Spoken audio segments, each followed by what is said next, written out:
প্যারিসে মানে ট্যুরিজম সেক্টরটায় ওরা একটা ইনিশিয়েটিভ নিয়েছে। সো আমরা এক্স্যাক্টলি এখন সেন্ট চ্যাপেলসের বাইরে দাঁড়িয়ে রয়েছি, নট্রে ড্যামের সামনে এসেছি আমরা। ডিসেম্বরে প্যারিসে রোদ বেরিয়েছে। রাইট নাও আমরা একটা ক্যাফেতে এসেছি, প্রচণ্ড ঠান্ডা। আমরা বুঝতে পারছি এখানে মানুষ এত ঠান্ডা জল খায় কি করে, খুবই হেভি হতে চলেছে। তো ব্রেকফাস্টের জন্য যে ক্যাফেটা এসেছি সেই ক্যাফেটার নামই তো বলা হয়নি।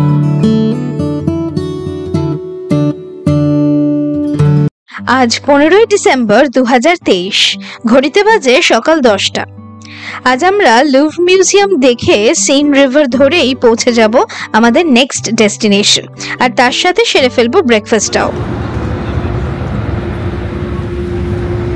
আমরা এবার লুভর দেখে ঠিক সিন নদী ক্রস করছি।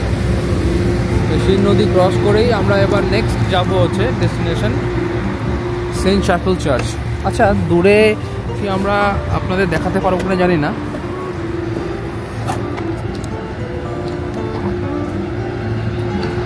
এই জিনিসটা কি দেখা যাচ্ছে আপনারা কমেন্ট করে একটু আমাদের বলুন।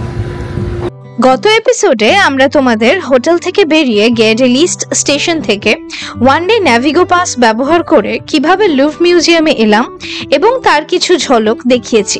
ভিডিওটা না দেখে থাকলে অবশ্যই দেখে নিও। এখানে দুটোই জায়গা খুব ফেমাস এই চত্বরে, যেটা হচ্ছে নত্রে ড্যাম, যেটা পুড়ে গেছিলো 2019 আই থিঙ্ক। সেটার এখনও কাজ চলছে, তাই জন্য আমরা হয়তো ওটা ঢুকতে পারবো না। বাইরে থেকে যদি চেষ্টা করি দেখাবো। আদারওয়াইজ সেন্ট চ্যাপেল যেটা ঠিক ওর পাশেই রয়েছে, আমরা আপাতত ওটাতেই যাচ্ছি।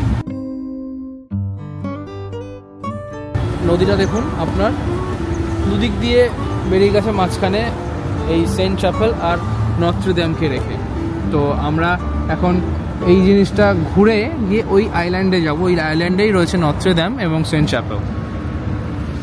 একটা ছোট্ট ইনফরমেশান আপনাদের দিয়ে রাখতে চাই। এই গ্লোবাল ওয়ার্মিং যে বেড়েই চলেছে প্রতিদিন, এই গ্লোবাল ওয়ার্মিং বেড়ে যাওয়ার জন্য প্যারিসে একটা এগ্রিমেন্ট হয়েছে বহুদিন আগে। তো ওই প্যারিস এগ্রিমেন্টের মানে কনভেনশন সেন্টার যেটা, এটা কিন্তু এই প্যারিসেই অবস্থিত। তো এখানে মানে ওয়ার্ল্ডের বিভিন্ন কান্ট্রি থেকে যারা আর কি এই গ্লোবাল ওয়ার্মিং নিয়ে সিরিয়াসলি ভাবনা চিন্তা করছে, তারা কিন্তু এই প্যারিসে এসেই এই কনভেনশন সেন্টারে মিটিংগুলো অ্যাটেন্ড করে। তাই প্যারিসে মানে ট্যুরিজম সেক্টরটায় ওরা একটা ইনিশিয়েটিভ নিয়েছে যে এখানে ইকো ফ্রেন্ডলি ভেহিকেলস ওরা করবে থ্রু আউট দ্য প্যারিস।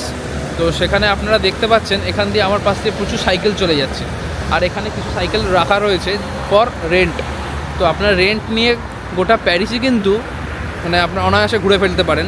যেখানে সাইক্লিংয়ের জন্য আমরা আলাদা করে রোড করে দেওয়া হয়েছে। এই যে রোডটা দেখতে পাচ্ছেন, এটা হচ্ছে পুরো হচ্ছে আপনার সাইক্লিং।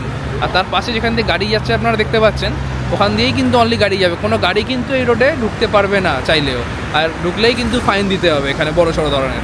তো এই জিনিসটা দেখে আমাদের কিন্তু খুব ভালো লাগলো। সাইক্লিংকে প্রমোট করছে, ইকো ফ্রেন্ডলি একটা ট্রান্সপোর্ট মিডিয়া। তো খুব ভালো লাগলো, মোড়ে মোড়ে সাইডে সাইডে সব সাইকেলস রাখা, আর লিটারালি লোকজন যাচ্ছেও।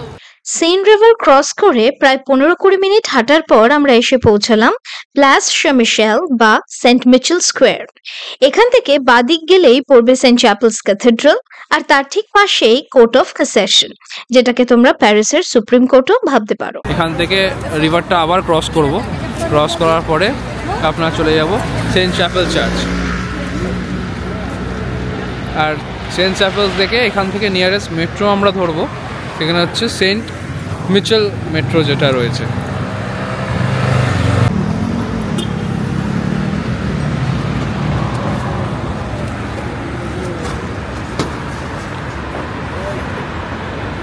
ওই দূরে একটা দেখছেন ক্রিসমাস মার্কেট বসেছে।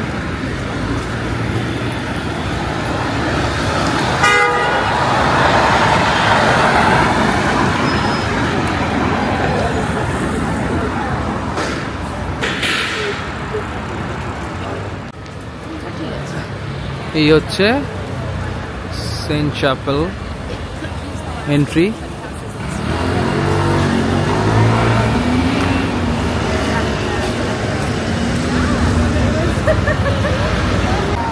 ওকে, রাইট নাও আমরা সেন্ট চ্যাপেলস ক্যাথেড্রালের বাইরে দাঁড়িয়ে রয়েছি। মানে বিশাল লম্বা লাইন আছে, তো ওদিকে আমরা যাচ্ছি না, কারণ যা টাইম স্লট দেখাচ্ছে প্রায় 1-1.5 ঘন্টা 2 ঘন্টা তো এমনিই দাঁড়াতে হবে। তো ভেতরটা বিশাল বড়, তো এইটুকু টাইম এতক্ষণ দাঁড়িয়ে খুব টাইম চলে যাবে। তো ওই যে লম্বা যে জিনিসটা দেখতে পাচ্ছ, that is the church basically. ভেতরটা আমরা জাস্ট বাইরে থেকে শ্যুটটা করছি। কিং লুইস 9 বানিয়েছিল 1248-এ, 10 বছর লেগেছিল এটা তৈরি হতে। যে লম্বা যে স্পায়ারটা দেখতে পাচ্ছ ওটা 108 ফিট। যদি ওটা অরিজিনাল না, অনেকবার রিপ্লেস করতে হয়েছে, একবার আগুন লেগে গেছিলো, সব মিলিয়ে ওটা অরিজিনাল না, বাট সামহাউ 5 টাইমস চেঞ্জ হয়েছে। হ্যাঁ, গথিক স্টাইলে ডিজাইন করা এই চার্চটা। তো ভেতর থেকে দেখলে খুব ভালো লাগতো। দেখি আর যদি কোনো অ্যাঙ্গেল আমরা পাই সেটাও কভার করার চেষ্টা করছি।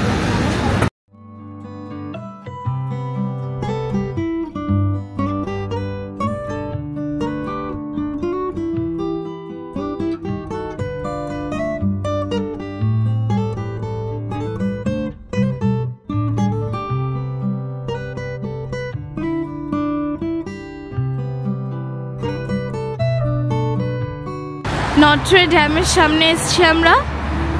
এটা পুড়ে গেছিল 2019 সালে, তো এখন কাজ চলছে, তো এটা বন্ধ আছে জানি। তো দেখি যতটা সামনে গিয়ে একটু ভিউ পাওয়া যায়। নটরে ড্যাম ডে প্যারিস অর্থাৎ আর লেডি অফ প্যারিস, এটি একটি ক্যাথলিক ক্যাথিড্রাল যেটা 850 বছরের পুরনো। নেপোলিয়ন 1 এর রাজ্যাভিষেক হয়েছিল এখানে 1804 খ্রিস্টাব্দে। শোনা যায় ফ্রেঞ্চ রেভলিউশনের সময় খাবার সংগ্রহ করে রাখা থাকতো এখানে। এই বিল্ডিং এর সামনে যে গোলাপ ফুলের মতো গোলাকৃত জানালাটা, যেটাকে বলে রোজ উইন্ডো, এই ক্যাথিড্রালের এটি একটি বিশেষ আকর্ষণ। এই ক্যাথিড্রালের মধ্যে রাখা ছিল খ্রিস্টান ধর্মের অনেক উল্লেখযোগ্য আর্টিফ্যাক্টস। তার মধ্যে যেমন ছিল জিসাস ক্রাইস্টের ক্রুসিফিকেশনের সময় কাঁটা দিয়ে তৈরি যে মুকুট, অর্থাৎ দ্য ক্রাউন অফ থর্নস। যদিও পরে সেটাকে সরিয়ে নেওয়া হয়েছে 2019-এর ভয়াবহ অগ্নিকাণ্ডের পর।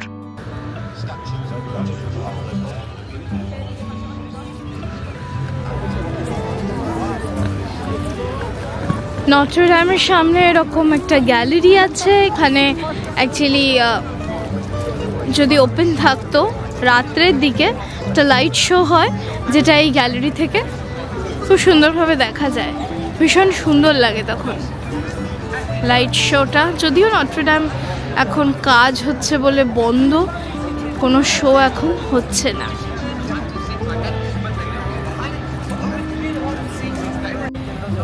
ডিসেম্বরে প্যারিসে রোদ বেরিয়েছে, কি মিষ্টি রোদ, মানে এই রোদটা পেয়ে আমাদেরও খুব ভাল লাগছে। আর লাইক এখানে সব হোটেল থেকে শুরু করে সব মনিউমেন্টস, সবটাই, ইভেন মিউজিয়াম, সবই হলুদ ইয়েলো একটা টেক্সচার আছে, ইয়েলো ব্রাউনিশ একটা টেক্সচার।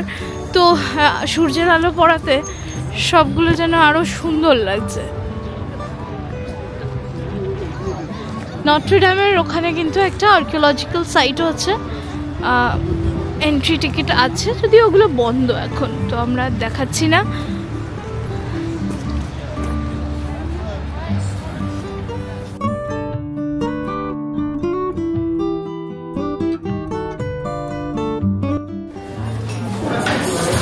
রাইট নাও আমরা একটা ক্যাফেতে এসেছি ঠিক নটর ড্যাম এর অপোজিটে। আপাতত একটা হট চকলেট নিয়েছি আর ক্রেপ অর্ডার দিয়েছি, আসুক, এলে ফটো দেখাবো।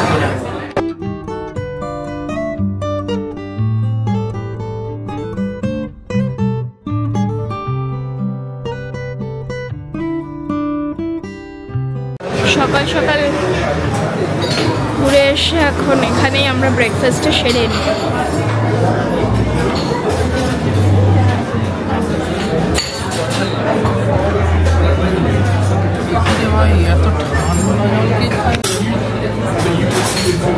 ক্যাফেটা ভীষণ কোজি আর একদম রাস্তার ধারে, মানে এদিক দিয়ে গাড়ি যাচ্ছে, সেটা দেখা যাচ্ছে।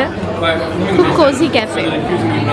ভেতরের টেম্পারেচার আর এখানের বাইরের কোনো মিল নেই আর কি, আকাশ পাতাল তফাৎ।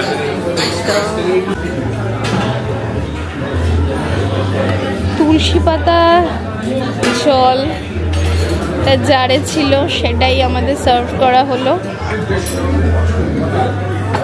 প্রচণ্ড ঠান্ডা, আমরা বুঝতে পারছি এখানে মানুষ এত ঠান্ডা জল খায় কি করে। মেবি গলার জন্য ভালো, মেবি।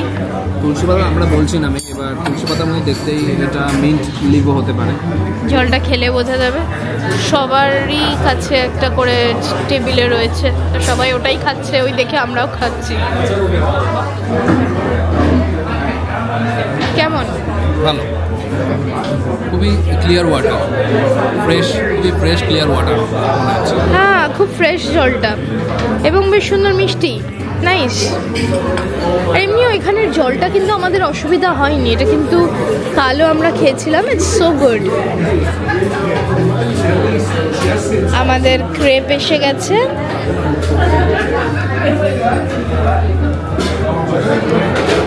আমাদের বাঙালি মতে বোধহয় এটা ওই মিষ্টি গোলা রুটি। হ্যাঁ, একটু বড় টাইপের, কিন্তু ভেতরে চিকেন নাকি হ্যাম কিছু নিয়েছো? ওগুলো দেখাচ্ছি, ওগুলো দেখাচ্ছি আমরা। চলুন এখন এই ক্রেপ যেটা বলে, ফ্রান্সের ফেমাস ক্রেপ, এই ক্রেপ যেটা নর্মালি হয়ে থাকে এটা একটা ডেজার্ট আইটেম, বাট আমরা নিয়েছি ব্রেকফাস্ট এগ ক্রেপ উইথ হ্যাম, সালামি অ্যান্ড আপনার আর কি আছে, এগ রয়েছে। তো একটু দেখিয়ে দিই ভেতরে কী কী আছে, এটা ফোকাস।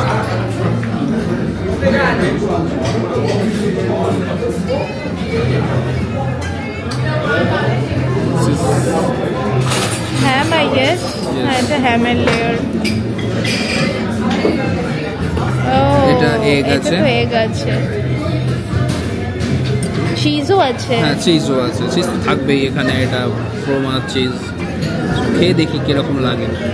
এই হচ্ছে লেয়ার, যথেষ্ট কোয়ান্টিটি ওয়াইজ যথেষ্ট অনেক মানে ভারী, আঙুলে বোঝা যাবে না।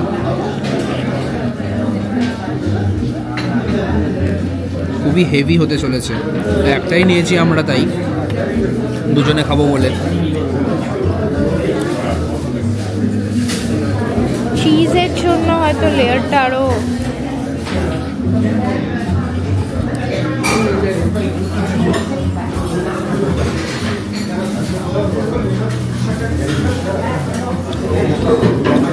জাস্ট দারুণ খেতে। মিষ্টি?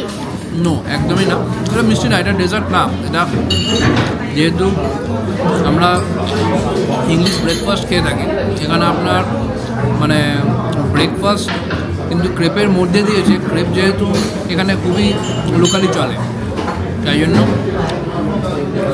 মানে আমরা যেটা বাংলায় পরোটা মাংস বলি, ওটা যেভাবে খাচ্ছি চিজি। ঝাল আছে না, একদমই না। এটা কন্টিনেন্টাল ফুডের মধ্যেই মানে পরে, প্লাস তার সাথে এই যে ক্রেপটা দিয়েছে এটা একটা এক্সট্রা মানে ফ্লেভার অ্যাড করেছে, আর ক্রেপটার ইটসেলফ একটা আলাদা টেস্ট রয়েছে, এই জন্য দারুণ লাগছে। সফট সফট সফট তো একদম। চলো ঠিক আছে, লেটস এনজয় আর crepe and hot chocolate. Hot চকলেটটা খেয়ে ফেলতে হবে গরম গরম, যদিও ভেতরে টেম্পারেচার অনেকটাই বেশি। ঠিক আছে, চলো লেটস হ্যাভ আওয়ার ব্রেকফাস্ট। তো যে ক্যাফেটাতে এসেছি আমরা সকালে ব্রেকফাস্ট সারতে, সেটার নামই তো বলা হয়নি। এটা হচ্ছে লে ক্রেম ডি প্যারিস, এটা নট্রে ড্যাম ঠিক অপোজিটে, একদম রাস্তার এদিকে, একদম প্রাইম লোকেশন বলবো। পুরো সাইড দিয়ে মানে পুরোটা কাচের আর কি ঘেরা, তো বাইরের সব গাড়ি ঘোড়া সব দেখা যাচ্ছে। প্রচণ্ড কোজি একটা ক্যাফে। আমরা রেটিং দেখেই, গুগল রেটিং দেখেই আমরা এখানে ঢুকেছি। 4.7 রেটিং দেখেছিলাম। It's famous for crepe, ice cream এইসব।